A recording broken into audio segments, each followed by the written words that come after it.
Assalamualaikum warahmatullahi wabarakatuh. Bismillahirrahmanirrahim. Alhamdulillahilladzi hadana li hadza wa ma kunna linahtadiya laula an hadana Allah. Alhamdulillahilladzi jama'ana li hadza wa ma kunna linahtadiya laula an jama'ana Allah. Asyhadu an la ilaha illallah wa asyhadu anna sayyidana Muhammadan abduhu wa rasuluh. Allahumma shalli wa sallim ala sayyidina Muhammad wa ala alihi wa ashabihi ajma'in. Amma ba'du.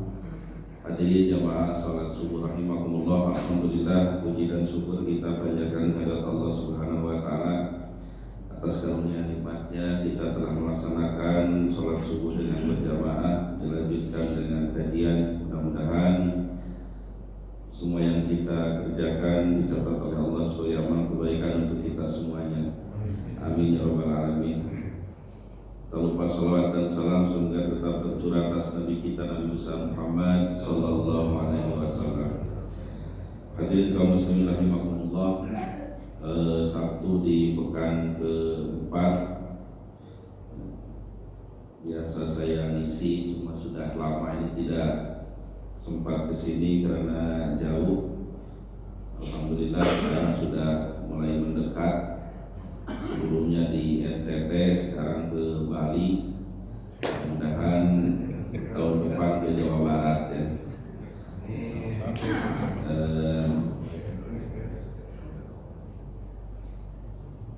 Karena sudah lama saya juga lupa ini sampai di mana ini. Ada yang ingat nih, sampai mana ini?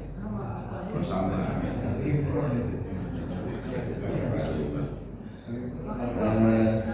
Baik.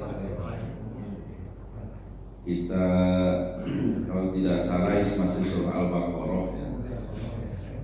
Masih Al-Baqarah. Akhir kita sudah bahas bal akhlaqu wal amalu murtabitun daiman fi syariatina. Akhlak dan amal itu selalu berkaitan erat dalam syariat kita, dalam syariat Islam. Sudah kita bahas ya. Jadi setiap amal itu ada akhlaknya, Sedekah pun ada akhlaknya. Ya, kalau sedekah tidak pakai akhlak, batal sedekahnya. Ayatnya yang saya sampaikan dalam Al-Baqarah itu, A'udzubillahi minasyaitonirrajim, ya ayyuhalladzina amanu la tubtilu shadaqatikum bil manni wal adza. Wahai orang yang beriman, jangan engkau batalkan atau sia-siakan sedekahmu ya, bil mani dengan menyebut-nyebut wal adza dan menyakiti banyak ngasih gitu, pakai tangan kiri atau mungkin ditendang pakai kaki gitu. Itu tidak jadi. Itu contohnya amal itu ada akhlaknya, Baik, kemudian kita sudah bahas kisah Talut dan Jalut ya, mengenai masalah peperangan. Sekarang kita berlanjut ya, yang ada bukunya atau mungkin ada filenya di HP, bisa dilihat di halaman 32. Fawaid walatoib hawla surah al-mubarakah. Fawaid itu faidah-faidah atau pelajaran-pelajaran, hikmah-hikmah dari surah Al-Baqarah. Yang pertama, taqwiyatu qulubil mu'minina wa ziyadatu yaqinihim bi rabbihim. Menguatkan hati-hati orang yang beriman dan menambah keyakinan mereka terhadap Tuhan mereka, yaitu Allah Subhanahu wa taala. Liyakuna dzalika aunan, supaya hal tersebut menjadi penolong lakum bagi mereka ala ikmalit thariq, untuk menyempurnakan jalan Islam. Kama fi, sebagaimana dalam kisatu Uzair alaihi salam, kisah Uzair alaihi salam, wa kisatu Namrud ma Ibrahim alaihi salam, dan kisah Namrud bersama Ibrahim alaihi salam. Wa kisatu Ibrahim alaihissalam wa ihyaut thair, kisah Nabi Ibrahim dan menghidupkan burung. Wa kisatul ladzina matu summa ahyahumullah, dan kisah orang-orang yang meninggal kemudian dihidupkan kembali oleh Allah. Wa kullu hadhil qisasi, semua kisah-kisah ini tadullu menunjukkan ala qudratillah, atas kekuasaan Allah al-mutlaqah yang mutlak, ala ihya'il mauta, untuk menghidupkan kembali yang sudah meninggal, wa tasarruf, dan mengolah atau memperlakukan fil kauni, di alam ini, kaifa yasha, sekehendak Allah Subhanahu wa taala.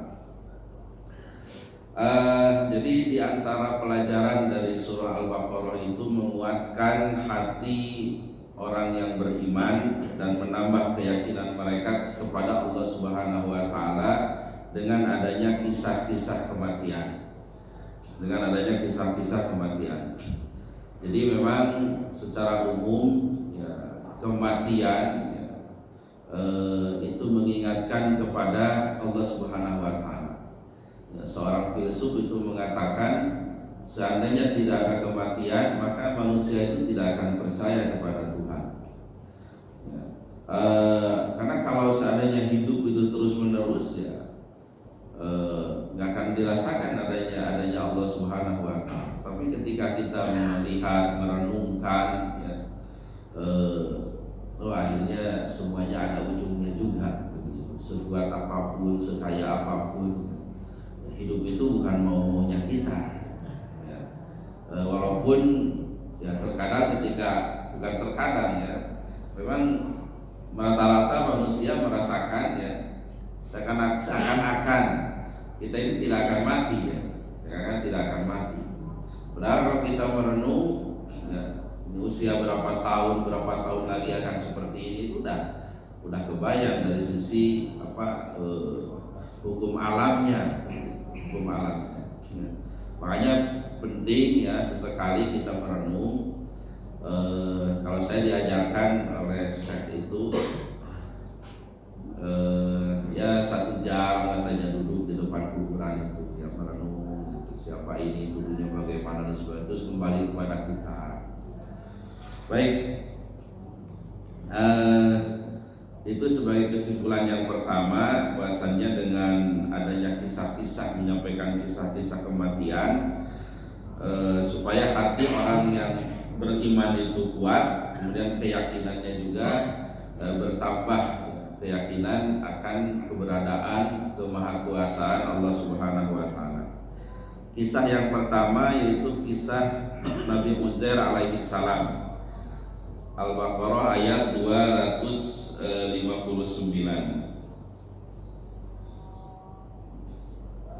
Ayatnya lumayan panjang ya, tidak apa-apa ya, kita kajian Al-Quran ini ya, walaupun ngantuk-ngantuk sedikit ya, tidak masalah, asal jangan diniatkan tidur ya. Jadi jangan baca doa kalau ayat ya. Kalau lihat saya terus tiba-tiba menghilang ya nggak apa-apa ya.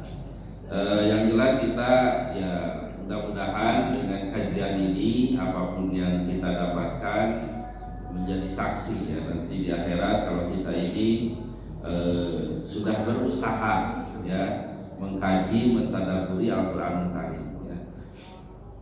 Karena kewajiban kita terhadap Al-Quran itu ya membaca, mengkaji dan mengamalkan ya. Dan Al-Quran itu nanti di yaumil qiyamah dalam hadisnya Al-Quran itu hujjatun laka au hujjatun alaika ya, itu bahasa hadisnya ya. Ini ada laka, ada alaika. Kalau laka itu sesuatu yang baik gitu, yang positif. Kalau alaika itu sesuatu yang tidak baik. Jadi kalau dalam pidana itu ada hal-hal yang meringankan, ada yang memberatkan. Ketika Al-Quran itu kita baca, kita kaji, kita amalkan, maka Al-Quran akan meringankan nanti di yaumil qiyamah. Jadi ketika kita jauh dari Al-Quran, tidak membaca, tidak mengkaji, apalagi mengamalkan, itu hujjatun alaika, akan memberatkan kita. Dan banyak lagi hadis-hadis lain yang senada dengan itu ya. Makanya dalam doa setelah baca Quran kan waj'alhu lana hujjatan Jadikanlah Allah itu sebagai hujah yang meringankan bagi kami. Baik, kita baca ayatnya 259. A'udzubillahi minasyaitonirrajim. Aw kalladzi marra 'ala qaryati wa hiya khawiyatun 'ala 'urushiha qala anna yuhyi hadhihi law ba'da mautiha fa amatahu Allahu mi'ata 'amin tsumma ba'atsa qala kam labista qala labistu yawman aw ba'da yawm qala bal labista mi'ata 'amin fanzur ila ta'amika wa syarabika lam yatasanna wanzur ila himarika wa linaj'alaka ayatan linnasi wanzur ila idhami kaifa nusizuha tsumma naksuha lahma falamma tabayyana lahu qala a'lamu anna Allaha 'ala kulli syai'in qadir. Atau seperti orang yang melewati suatu negeri yang bangunan-bangunannya telah roboh menutupi reruntuhan atap-atapnya, dia berkata, bagaimana Allah menghidupkan kembali negeri ini setelah kehancurannya. Lalu Allah mematikannya selama 100 tahun, kemudian membangkitkannya kembali. Dia Allah bertanya, berapa lama engkau tinggal di sini? Dia menjawab, aku tinggal di sini sehari atau setengah hari. Allah berfirman, sebenarnya engkau telah tinggal selama 100 tahun. Lihatlah makanan dan minumanmu yang belum berubah, tetapi lihatlah keledaimu yang telah menjadi tulang belulang, dan kami akan menjadikanmu sebagai tanda kekuasaan kami bagi manusia. Lihatlah tulang belulang keledai itu, bagaimana kami menyusunnya kembali, kemudian kami membalutnya dengan daging sehingga hidup kembali. Maka ketika telah nyata baginya, dia pun berkata, aku mengetahui bahwa Allah Maha Kuasa atas segala sesuatu. Baik, dari sisi lafaz ya, dari sisi lafaz bahasanya di sini au kalladzi marra 'ala qaryah. Jadi tidak menyebut nama ya. Jadi kisah-kisah dalam Al-Qur'an itu tidak semuanya disebut namanya. Ya, di sini hanya disebutkan orang yang melewati sebuah perkampungan. Ya. Sehingga ketika disebutkan sifatnya dalam tafsir itu banyak beda-beda pendapat. Ya, ada yang menyebutkan ini orang soleh. Nah, tapi yang paling masyhur ya menurut jumhur ini adalah Uzair, Nabi Uzair alaihissalam. Ya. Jadi itu karakter dari Al-Quran, tidak semua kisah itu disebutkan namanya. Seperti contoh dalam surah Yusuf, ya, itu perempuan yang menggoda Yusuf itu tidak disebutkan. Ya. Cuma Imratul Aziz, ya, Imratul Aziz. Istri seorang pembesar, istri menteri. Nah, yang ditonjolkannya kan ini perbuatannya yang merayu Nabi Yusuf untuk berbuat tidak baik. Nah, kalau disebutkan saja namanya, tidak statusnya, kan biasa-biasa saja kisahnya. Nah, tapi kalau ketika disebutkan, oh istri menteri merayu pembantunya, kan cepat viralnya kalau sekarang. Nah, itu tuh gambarnya seperti itu. Itu hikmahnya. Makanya penamaannya pun nanti ada ya Zulaikho, ada siapa gitu kan. Baik, kita ambil pendapat yang paling masyhur, ya ini adalah kisah Nabi Uzair. Ya, kisah Nabi Uzair, salah satu nabi dari Bani Israel. Jadi ringkas cerita. Nah, ini panjang merunutnya ini. Israel ya dulu sudah saya sampaikan, yaitu nama lain daripada Nabi Yakub. Ya, Nabi Yakub. Ya. Isra itu ada yang menyebutkan bahasa Ibrani kalau tidak salah itu Abdun, Il itu Allah, jadi Abdullah. Ya. Tapi ada juga yang menyebutkan Israel itu biasa menghidupkan malam. Jadi Nabi Yakub itu rutin menghidupkan malam harinya. Ya. Jadi nabi-nabi terdahulu juga sama ya dengan Nabi Muhammad SAW. Mereka rajin qiyamul lail. Ya. Seperti Nabi Daud alaihissalam. Ya. Itu kan dalam hadisnya sholat sunnah yang paling dicintai oleh Allah itu sholat sunnahnya Nabi Daud. Awal malam tidur, tengah malam bangun, akhir malam tidur lagi. Puasa yang paling dicintai juga puasa Nabi Daud. Ya, sehari puasa, sehari tidak. Nah, itu untuk para nabi dan nabi. Begitu juga Nabi Yakub alaihissalam. Ya. Yakub ini ya anak dari Ishak. Ya, Ishak anak dari Nabi Ibrahim alaihissalam. Ya. Kemudian Nabi Yakub ini punya anak keturunan berapa? 12. Ya, salah satunya Nabi Yusuf alaihissalam. Kisah lengkapnya tentang anak-anak Nabi Yakub ini ya ada dalam surah Yusuf. Ya, mudah-mudahan ya umur kita panjang, kita juga sempat ya, kita mentadaburi surat tersebut. Ringkas cerita ya Nabi Yusuf yang dimasukkan ke sumur, kemudian diselamatkan, dijual, kemudian dipelihara oleh ya, istri menteri itu, istri pejabat itu, kemudian masuk penjara, ya. Kemudian mentakwil mimpi 2 orang pemuda, kemudian akhirnya dikeluarkan, diangkat menteri. Ya, kalau sekarang itu mungkin menteri keuangan. Nah, Nabi Yusuf ini mengundang saudara-saudaranya yang 12 itu ya, beserta dengan Nabi Yakub datang tinggal di sebuah tempat ya, kalau tidak salah namanya Kanaan kalau tidak salah ya. Ya mereka di sana beranak pinak ya, di daerah yang ditempati itu ya, beranak pinak dari 12 ini ya, sampai akhirnya Nabi Yusuf meninggal ya, kemudian periode berikutnya datang raja yang zalim yaitu Firaun ya. Kemudian Bani Israel ini yang keturunan beranak pinak itu disakiti ya, bahkan anak laki-lakinya dibunuh ya, diperbudak gitu. Sampai diturunkan Nabi Musa alaihissalam untuk melawan Firaun. Kisah cerita langsung nyebrang ya ke Laut Merah, ya daerah Palestina sana. Nah, kemudian Nabi Musanya nanti ada kisahnya itu tidak sampai masuk ke Palestina itu, tetapi nanti ada Yusa ya.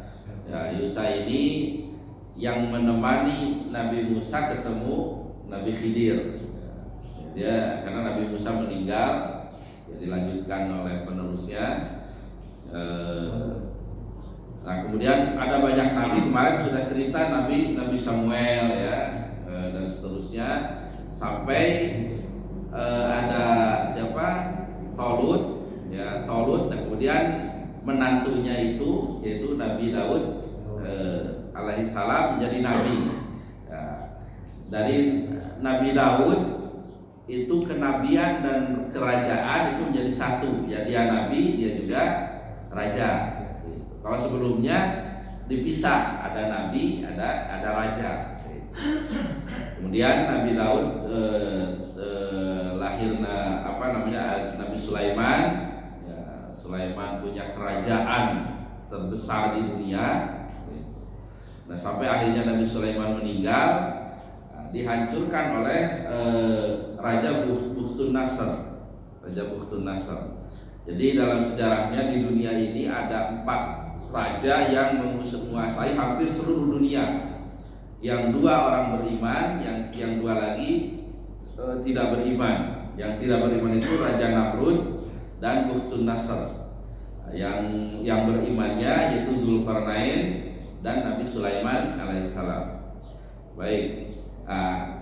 Kerajaan Nabi Sulaiman ini dihancurkan ya, walaupun ada nabi-nabi tapi tidak otomatis jadi raja.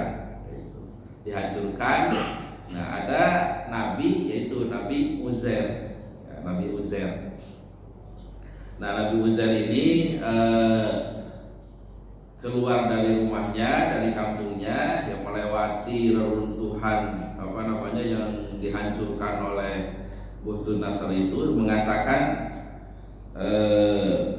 anna yuhyi hadhillahu ba'da mautih, bagaimana Allah bisa menghidupkan kembali setelah kematiannya.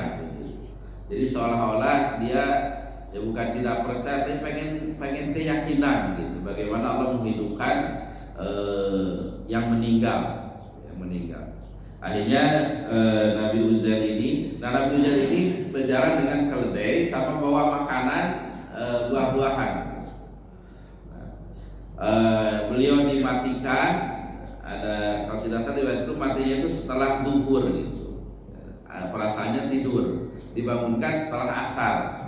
Jadi seakan-akan tidurnya itu sebentar. Makanya ketika ditanya, yang bertanya itu ada riwayat berbentuknya malaikat ya, tapi berbentuk orang yang bertanya dan juga suara. Ya, wallahu a'lam. Ketika ditanya berapa hari kamu tinggal, labis itu yauman au ba'da yaum. Saya hanya tinggal sebagian hari saja. Nah, kamu itu tinggal 100 tahun. Coba lihat makananmu tuh masih utuh gitu. Tapi lihat tuh keledainya sudah tulang belulang, ya, tulang belulang. Kemudian Allah menakdirkan tulang belulang itu berkumpul kembali ya, dikumpulkan terus dibentuk lagi, terus ada daging-daging yang membentuknya. Kebayang nggak?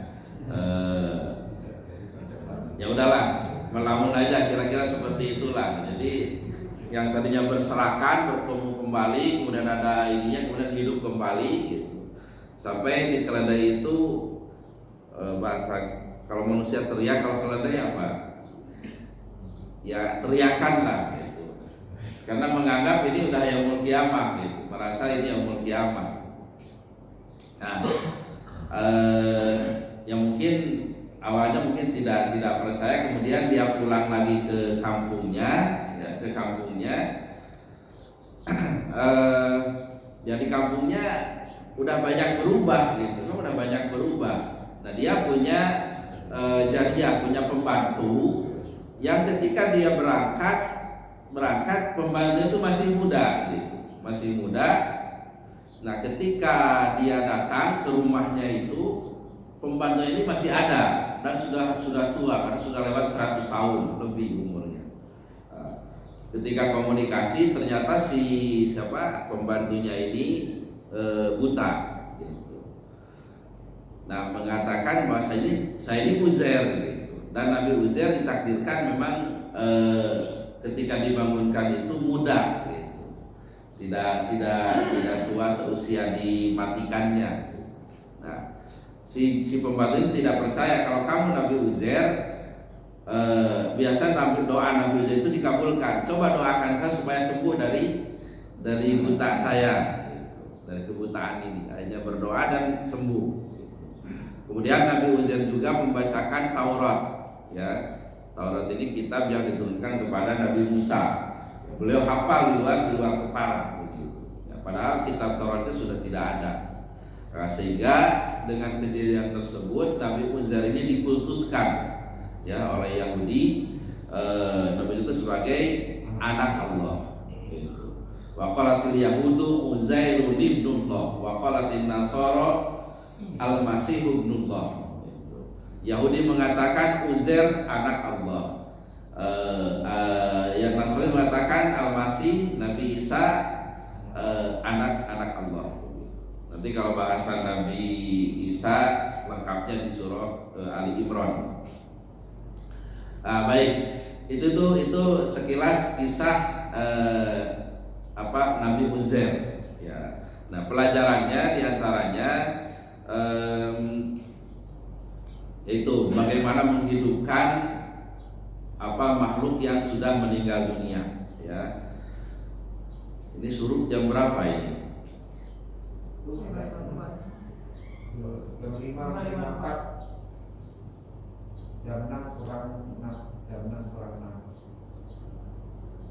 6. Oh, iya ya, berarti lewat 5 ya.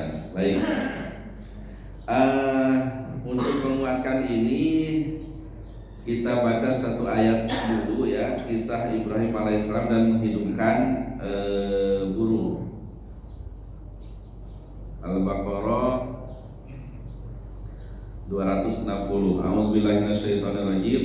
Wa idh qala Ibrahim rabbi arini kaifa tuhil mauta qala awalam tu'min qala bala walakin liyatma'inna qalbi qala fahud arba'atan min at-tariq fasurhunna ilaika thumma ja'al ala kulli jabalin minhunna juz'a thumma nahunna yatinaka sa'ya wa'lam anna Allaha azizun hakim. Ingatlah ketika Ibrahim berkata, ya Tuhanku, perlihatkanlah kepadaku bagaimana engkau menghidupkan orang-orang mati. Dia Allah berfirman, belum percayakah engkau?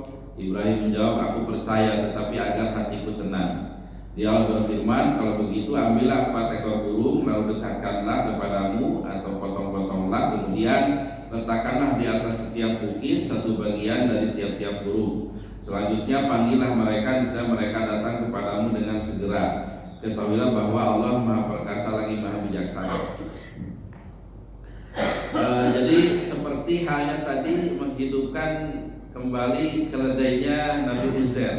Kalau ini burung, ya 4 burung sudah dicincang, diaduk begitu, ya dagingnya itu kemudian diletakkan di setiap bukit, di 4 bukit.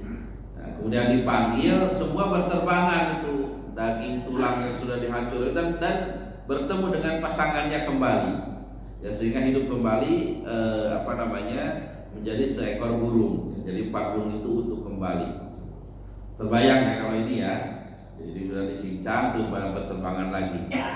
Nah, pelajarannya bagi kita ya, inilah gambaran yang akan terjadi kepada kita semuanya nanti ya. Setelah kita dimatikan ya, dimatikan.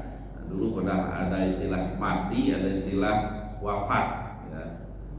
Kalau wafat itu lebih umum daripada mati ya, karena tidur pun kategorinya wafat. Setelah kita mati, setelah hancur, nah itulah yang akan terjadi ya, tulang-tulang akan disambungkan kembali, akan dibungkus dengan daging-daging. Begitu juga yang mungkin jenazahnya itu terpencar gitu ya, ada yang dimutilasi, ditaruh di mana, itu nanti akan ketemu kembali. Begitu juga yang dibakar dan sebagainya. Kemudian yang diantara pelajaran lainnya ini menyebutkan tahun ya. Kalau di kisah Nabi Uzair itu kan 100 tahun ya. Kalau kisah Ashabul Kahfi berapa tahun? 309 tahun. Ini untuk apa Allah menyebutkan itu kira-kira? Penyebutan jumlah itu ya. Berarti kan beda, ada 100 tahun, ada 309 tahun. Dan jawabannya ketika bangun itu ditanya, berapa kamu tinggal itu? Labistu yauman au ba'da yaum. Saya tinggal sehari atau setengah hari. Nah, itulah manusia, semuanya nanti akan mengatakan seperti itu. Ketika nanti dibangkitkan itu akan merasa seperti itu ya. Itu ayatnya, lam yalbasuna ila asyatan aw duhaha ya. Semua akan mengatakan, ya saya di dunia ini hanya ya mungkin menghabiskan sore hari atau waktu duha pagi hari seperti itu ya. Jadi itulah hidup ya, renungan bagi kita semuanya. Nanti kita aja untuk merenung ya. Kita ini usia sudah ya 40, ya banyakkan 40 ke atas ya. Coba kita melihat dari usia kecil sampai sekarang itu, rasanya baru kemarin saja dan sebentar saja kan. Ya, terasa masih muda-muda saja ya. Masih kira-kira berapa tahun perasaan? 17 tahun ya. Kita ini banyak diingatkan itu ya, saya sendiri gitu ya. Saya juga itulah, apalagi kalau sering menyendiri itu lupa keluarga. Pas lihat anak, kok anak sudah gede gitu. Apalagi mungkin yang sudah punya mantu dan sebagainya, berarti kita udah tua. Nah, kemudian pelajaran lainnya adanya relativitas waktu. ya, relativitas waktu. Jadi yang di alam kubur ini ya waktu itu relatif, ya. Jadi yang meninggalnya dari Nabi Adam alaihissalam sampai nanti yaumul kiamah kan panjang kali itu. Jadi alam kuburnya akan berbeda dengan yang mungkin sehari lagi kiamat meninggal gitu. Meninggal. Itu tuh maksud relativitas waktu itu, dan mereka semua akan merasakan ya, baik yang dari Nabi Adam itu sama gitu. Ya, asyatan aw duhaha, semua akan merasakan seperti itu. Kemudian ketika dibangkitkan ya, manusia itu kalau dalam surah Yasin kan orang kafir ya akan mengatakan ayat itu mamba'asana min marqadina, itu ayatnya enggak sebelumnya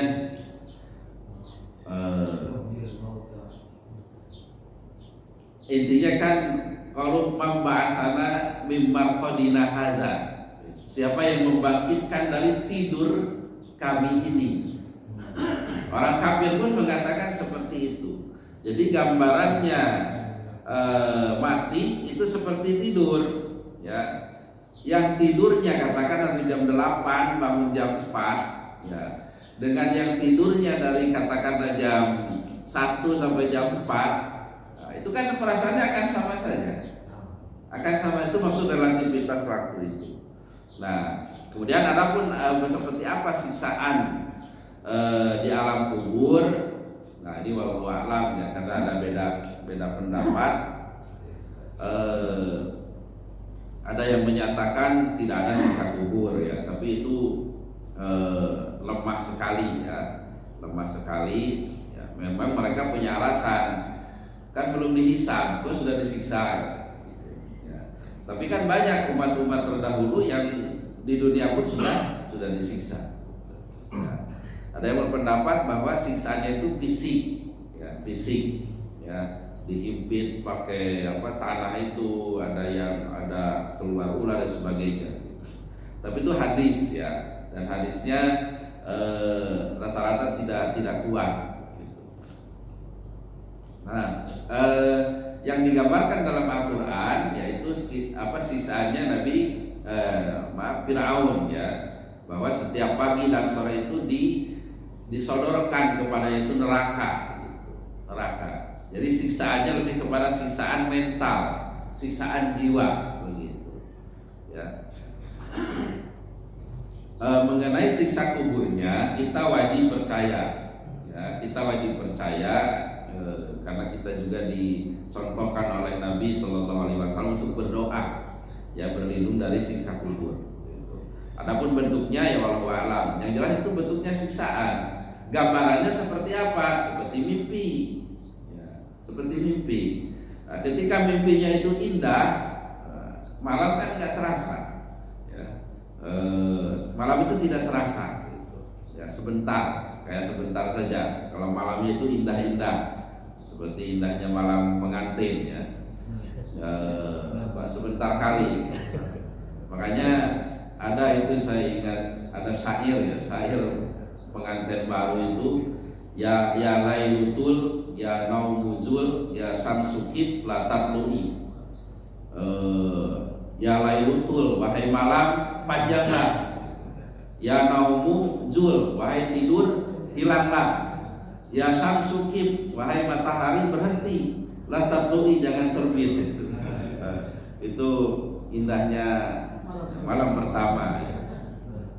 Nah, seperti itulah orang yang diberi kenikmatan, ya, nikmat kubur, ya, yaitu indah mimpinya itu, ya, seperti mimpi-mimpi indah. Tapi sebaliknya yang disiksa, nah, jiwanya itu tertekan, ya, seperti kalau gambarannya itu ketika tidur mimpi-mimpi yang buruk, ya, kejar maling, ketemu yang menakutkan dan sebagainya.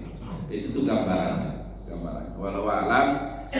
Cuma ya yang jelas kita semuanya harus meyakini tadi disampaikan ya, dengan adanya kisah-kisah tadi ya, orang beriman harusnya lebih yakin atas kekuasaan Allah Subhanahu wa taala kepada kita, ya, bahwa Allah itu ada. Kita itu hidup nggak mau-maunya kita, ya, nggak mau-maunya kita. Tapi ada yang mengatur, tidak seenaknya. Ya, sehingga dengan itu, dengan kita yakin keberadaan Allah, makanya disebutkan liyakuna dzalika auna lahum ala ikmalil thariq. Hal tersebut supaya menolong untuk menyempurnakan syariat ini. Jadi dengan adanya keyakinan dengan kematian, keberadaan Allah Subhanahu wa taala, orang beramal itu tidak susah gitu. Tidak susah, ya, tidak berat, ya. Karena orang-orang yang berat sholat dan sebagainya, ya, itu bukan tidak tahu tapi tidak yakin, ya, tidak yakin dengan Allah Subhanahu wa taala. Tidak yakin dia akan mati dan sebagainya. Makanya yang cocok menasihati mereka itu dengan mengingatkan dengan kematian, ingat kamu akan mati dan sebagainya. Baik, sudah menjelang waktu syuruk, ya, kalau dibaca terus ya selesai. Ini masih tebal ya, nggak tahu ini kapan selesainya. Baik, barangkali ada yang mungkin mau menambahkan atau mungkin ada salah perlu diluruskan atau mungkin ada pertanyaan, kita diskusikan. Ya. Orang baru dikubur karena salah satu ada dua makan dua, nanti yang satu udah digantung ditukar terbakar dua, makan itu terbakar. Jadi memang dikubur itu ada, Ya. itu real ini bicara. Dan pernah juga orang lihat ular besar ngirim mayat itu, kok ular udah sedikit, artinya dari bisa bilang kita bisa mimpi indah seperti di dalam kubur atau kita mimpi buruk di dalam kubur, itu kan membuktikan kita beriman atau tidak beriman. Kalau mungkin yang beriman mungkin mimpi indah, kalau kita beriman terbakar. Nah sekarang kalau kita bertanya, kalau saat kita masih hidup, kapan kita sadar kita sudah beriman? Saya ini sudah beriman. Kita menyerap surga kan banyak orang beriman, bukan orang Islam, tapi orang beriman. Ya. Sama di dunianya kapan kita sadar kita sudah beriman? Ini ada yang waktu ini menjawabnya, silakan. Sudah pada merasa beriman belum?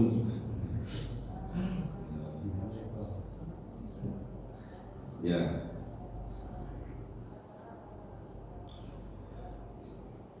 Jadi bagaimana kita merasakan beriman? Ada ayatnya itu, walakin qulu aslamna, itu saya lupa ayatnya itu.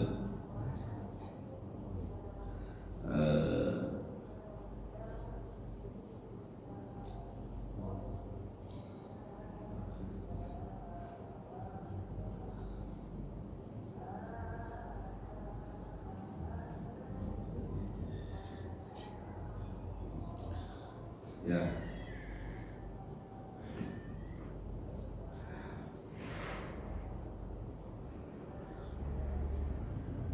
Ini surah Shad ayat 315 ya. Qalatil a'rabu amanna qul lam tu'minu walakin qulu aslamna.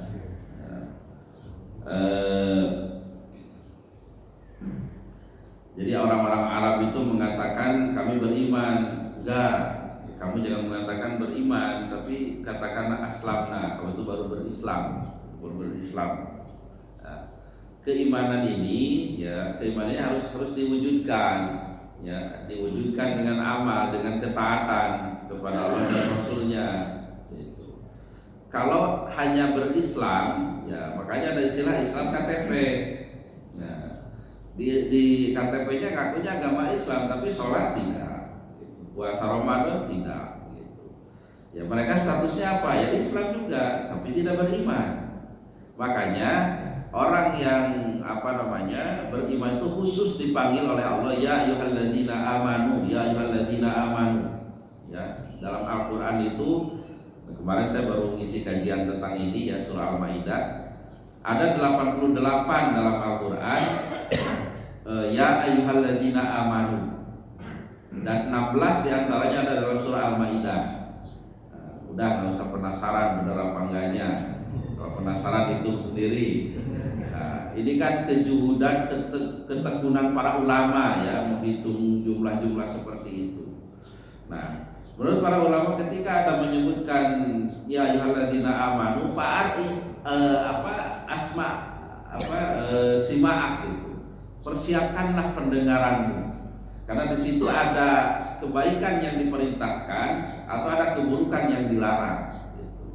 Nah, ketika orang sudah menjalankan itu, nah itulah orang yang beriman. Orang yang beriman. Tapi kalau hanya yang ngaku ya itu Islam saja. Itu makanya kan kata siapa ya? Buya Hamka atau siapa? Kalau kamu mau melihat orang yang beriman, lihatlah ketika berjamaah subuh. Jadi kalau mau melihat orang Islam, lihat ketika Idul Fitri dan Idul Adha. Ya, itu antara yang Islam dan beriman. Jadi totalitas ketaatan, totalitas taat. Makanya orang Arab tadi yang belum totalitas taatnya, enggak, kamu belum beriman, kamu hanya Islam. Kamu hanya Islam. Mungkin itu ya tandanya ya. Ini untuk menilai masing-masing, bukan menilai orang lain ya. Oh dia baru Islam katanya. Ya, itu hak prerogatif Allah kalau itu. Ya, ini untuk diri kita masing-masing. Dimana kalau masih ada silakan, kalau tidak ada kita akhiri dengan doa. Baik, kalau tidak ada kita akhiri dengan berdoa kepada Allah Subhanahu Wa Taala. Mudah-mudahan saudara-saudara kita yang ditimpa musibah seperti sakit dan sebagainya diberi kesabaran dan berkah kesembuhan oleh Allah Subhanahu Wa Taala. Orang tua kita yang sudah meninggal dunia mudah-mudahan diterima amal ibadahnya, diampuni dosa-dosanya, ditempatkan di tempat terbaik si Allah Subhanahu Wa Taala. Orang tua kita yang masih hidup diberi umur panjang, diberi kesehatan, rezeki yang banyak, dan mudah-mudahan kita selalu berbuat baik kepada mereka. Untuk sebuah musibah kita mohon dijawab oleh Allah Subhanahu Wa Taala. Lihat ini wa likulli niyatin shalihah berkati Al-Fatihah. A'udzubillahi minasyaitonir rajim. Bismillahirrahmanirrahim. Alhamdulillahirabbil alamin arrahmanir rahim maliki yaumiddin. Iyyaka na'budu wa iyyaka nasta'in ihdinas siratal mustaqim. Shiratal ladzina an'amta 'alaihim ghairil maghdubi 'alaihim waladdallin. Bismillahirrahmanirrahim. Alhamdulillahirabbil alamin hamdan yuwafi ni'amahu wa yukafi mazidah. Ya rabbana lakal hamdu kama yanbaghi li jalali wajhi sultanik. Allahumma shalli ala Muhammad wa ala ali Muhammad. Allahumma ighfir lana dzunubana wa liwalidina warhamhuma kama rabbayana shighara. Allahumma ja'alna jaman hadza jaman marhuma wa taqabbal min ba'dihi tafarruqan ma'suma. Rabbana la tad'alna dhanban illa ghafarta wa la hamman illa farajta wa la daynan illa qadaita wa la maridan illa shafaita wa la 'aiban illa satarta wa la hajatan min hawaiji dunya wal akhirati illa qadaita ya arhamar rahimin. Rabbana atina fid dunya hasanah wa fil akhirati hasanah wa qina adzabannar. Wa sallallahu ala sayyidina Muhammadin wa ala alihi wa sahbihi wa sallam. Subhana rabbika rabbil izzati amma yasifun wa salamun alal mursalin walhamdulillahi rabbil alamin. Subhanakallahumma wa bihamdika asyhadu an la ilaha illa anta astaghfiruka wa atubu ilaik.